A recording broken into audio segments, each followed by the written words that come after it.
കേരള ബ്ലാസ്റ്റേഴ്സിന്റെ പുതിയ ഉടമകൾ ആരായിരിക്കുമെന്ന് അറിയാനുള്ള എല്ലാവരുടെയും എക്സൈറ്റ്മെന്റ് ഇപ്പോൾ ഈ ഡീല് പൂർത്തിയാക്കാൻ കഴിയുമോ എന്നുള്ള കാര്യത്തിലേക്ക് മാറിയിട്ടുണ്ട്. പഴയ ഉടമകൾക്കെതിരെ കോടതിയിൽ നിലനിൽക്കുന്ന കേസാണ് സാഹചര്യങ്ങൾ കൂടുതൽ കോംപ്ലിക്കേറ്റഡ് ആക്കാൻ കാരണമായത്. അത് കാരണം ഇപ്പോൾ ഈ ഡീല് പൂർത്തിയാക്കണമെങ്കിൽ കോടതിയിൽ നിന്നും അപ്രൂവൽ നേടണം.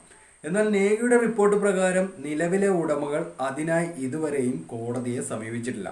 ആകെ ആശ്വാസമായ കാര്യം ഈ ഡീല് പൂർത്തിയാക്കാൻ 10 മുതൽ 20% വർക്ക് കൂടി പൂർത്തിയാക്കേണ്ടതുണ്ട്. അതായത് ഓൾറെഡി ഡീലിന്റെ 80% വർക്ക് കംപ്ലീറ്റ് ആയിട്ടുണ്ട് എന്ന് വേണമെങ്കിൽ പറയാം.